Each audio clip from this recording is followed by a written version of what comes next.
Hi friends, இன்றைக்கி நம்ம ஈஸியான அண்ட் டேஸ்டியான எக் ஃப்ரைட் ரைஸ் வீட்டிலே எப்படி செய்கிறதுன்னு பார்க்க போகிறோம். இது ஈஸியாக லஞ்ச் பாக்ஸுக்கும் நம்ம ரெடி பண்ணி கொடுத்துடலாம். வாங்க எப்படி செய்கிறதுன்னு பார்க்கலாம். இதுக்கு இந்தியா கேட்டோட பாஸ்மதி ரைஸ் தான் எடுத்திருக்கேன். 1 கப் அளவு பாஸ்மதி ரைஸை ஒரு பவுலில் சேர்த்துட்டு தண்ணி விட்டு நல்லா வாஷ் பண்ணி எடுத்துக்கலாம். ரைஸை இது போல் நல்லா வாஷ் பண்ணி எடுத்துகிட்டு தண்ணி விட்டு ஒரு 20 மினிட்ஸ்க்கு ரைஸை நம்ம ஊற வச்சு எடுத்துக்கலாம். வெஜிடபிள்ஸ் எல்லாமே கட் பண்ணி முடித்த பிறகு நம்ம ரைஸை ஊற வச்சா போதும். இன்றைக்கி ஃப்ரைட் ரைஸ் பண்ணுறதுக்கு cabbage, beans, carrot, capsicum, onion and spring onion இதெல்லாம் எடுத்திருக்கேன். இப்போ ஒரு சாஸ்பேனில் தண்ணி நல்லா கொதிக்க விட்டு எடுத்துக்கோங்க. தண்ணி நல்லா கொதி வரும்போது ரைஸை சேர்த்துட்டு ரைஸ்க்கு தேவையான அளவு சால்ட்டும் கொஞ்சமாக லெமன் ஜூஸும் ஆட் பண்ணிக்கலாம். கூடவே 1 ஸ்பூன் அளவுக்கு ஆயில் சேர்த்துக்கலாம். இந்த மாதிரி நம்ம ஆயில் சேர்த்துக்கிறப்ப ரைஸ் ஒன்றோட ஒன்று ஒட்டாமல் நல்லா உதிரியாக வரும். இப்போ ரைஸ் 80% வரையும் நல்லா பாயில்ட் ஆகி குக்காக இருந்தால் போதும். ஃபுல்லாக நம்ம குக் பண்ணணும்னு அவசியம் இல்லை. இது மாதிரி கையில் எடுக்கிறப்ப லேசாக உடையும். இந்த ஸ்டேஜில் நம்ம ரைஸை ஸ்ட்ரெயின் பண்ணி எடுத்து வச்சுக்கலாம். ரைஸ் இது மாதிரிக்க நல்லா உதிரியாக பொல பொலன்னு இருக்கிற மாதிரிக்க எடுத்து வச்சுக்கோங்க. ஒரு பேனில் 2 கரண்டி அளவு எண்ணெய் சேர்த்துக்கலாம். எந்த குக்கிங் ஆயில்னாலும் நீங்கள் ஆட் பண்ணிக்கலாம். இதில் பொடியாக சாப் பண்ணி வச்சுருக்க கார்லிக் சேர்த்து நல்லா ஃப்ரை பண்ணி எடுத்துக்கலாம். பூண்டு வதங்கி நல்லா வாசம் வர ஆரம்பிச்சிச்சு. இப்போ நம்ம வெங்காயம் சேர்த்து வதக்கி விட்டுக்கலாம். 2 மீடியம் சைஸ் வெங்காயத்தை கட் பண்ணி எடுத்துருக்கேன். வெங்காயம் நல்லா வதங்கட்டும். இப்போ வெங்காயம் நல்லா வதங்கினதும் வெஜிடபிள்ஸ் 1 பை 1 ஆட் பண்ணிக்கலாம். ஃபஸ்ட்டு நம்ம கேப்சிகமும் கேரட்டும் ஆட் பண்ணிக்கலாம். கேப்சிகம், கேரட் ரெண்டுமே வதங்குறதுக்கு கொஞ்சம் நேரம் எடுக்கும். அப்படின்றதுனால ஃபஸ்ட்டு இதை ரெண்டையும் சேர்த்து வதக்கி விட்டுக்கலாம். இப்போ இந்த வெஜிடபிள்ஸ்க்கு தேவையான சால்ட் கொஞ்சமாக சேர்த்துக்கலாம்.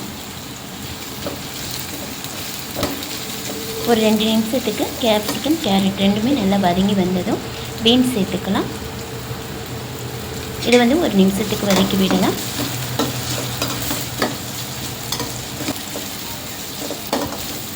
லாஸ்ட்டாக நம்ம கேபேஜ் சேர்த்து வதக்கி விட்டுக்கலாம்.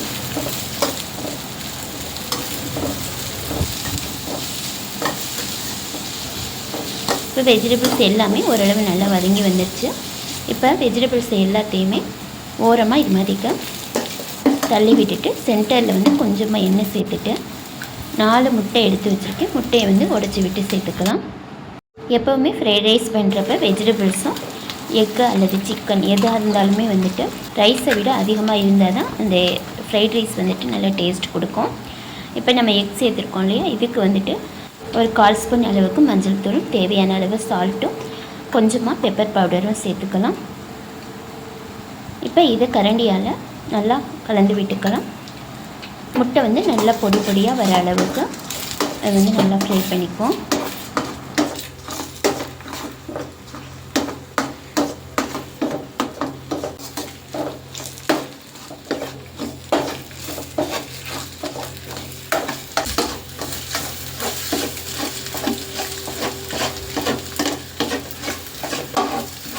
முட்டை வெஜிடபிள்ஸோடு சேர்ந்து இது மாதிரிக்கு நல்லா ஃப்ரை ஆகணும். இது மாதிரிக்கு நல்லா ஃப்ரை ஆனதும் இதே ஓரத்தில் இது மாதிரிக்க தள்ளி விட்டுட்டு சென்டரில் நம்ம வீட்டில் ரெடி பண்ணி டொமேட்டோ சில்லி பேஸ்ட் சேர்த்துக்கலாம். வீட்டில் ஒரு வேளை டொமேட்டோ கெச்சப்போ டொமேட்டோ சாஸ் வச்சுருந்தீங்க அப்படின்னா இது சேர்க்கணும்னு அவசியம் இல்லை. இல்லாத பட்சத்தில் நம்ம வீட்டில் ரெடி பண்ணி டொமேட்டோ சில்லி பேஸ்ட் சேர்த்துக்கலாம். வீட்லேயே டொமேட்டோ சாஸ் எப்படி ரெடி பண்ணுறதுன்றதும் வீடியோ போட்டிருக்கேன். நம்ம டொமேட்டோ சாஸ் சேர்த்து செய்யணும்னு அவசியம் இல்லை. இது மாதிரிக்கு டொமேட்டோ சில்லி பேஸ்ட்டு சேர்த்து செய்கிறப்ப நம்ம டொமேட்டோ சாஸ் சேர்த்து அதே டேஸ்ட் கிடைக்கும். இதில் கொஞ்சமாக 1 ஸ்பூன் அளவுக்கு சுகரும் 1 ஸ்பூன் அளவுக்கு மறுபடியும் பெப்பர் பவுடரும் சேர்த்துக்கிறேன். லாஸ்ட்டாக இது மாதிரிக்கு 1 ஸ்பூன் அளவுக்கு சுகர், தேவையான அளவு சால்ட்டு, கொஞ்சமாக பெப்பர் பவுடர் இது எல்லாமே சேர்க்குறப்ப தான் நம்மளுக்கு இந்த ஃப்ரைட் ரைஸோட டேஸ்ட் நல்லா தூக்கி கொடுக்கும். ஃப்ரைட் ரைஸ் எப்போவுமே ரைஸ் குவான்டிட்டி கம்மியாகவும் வெஜிடபிள்ஸ் கொஞ்சம் அதிகமாகவும் இருக்கிறப்ப தான் ரைஸோட டேஸ்ட் உங்களுக்கு சூப்பராக இருக்கும். நம்ம ஹோட்டல்லாம் வாங்குறப்ப எவ்வளோ டேஸ்ட்டாக இருக்குமோ அந்த அளவுக்கு நம்ம வீட்டிலே ரெடி பண்ண முடியும். இப்போ ரைஸை வெஜிடபிள்ஸோடு சேர்த்து இது மாதிரிக்க நல்லா மிக்ஸ் பண்ணி கொடுத்துக்கலாம். லாஸ்ட்டாக பெப்பர் பவுடர் சேர்த்துக்கிறேன். இதையும் சேர்த்துட்டு நல்லா மிக்ஸ் பண்ணிக்கலாம். இப்போ நம்மளுக்கு ஃப்ரைட் ரைஸ் ரெடி ஆகிடுச்சு.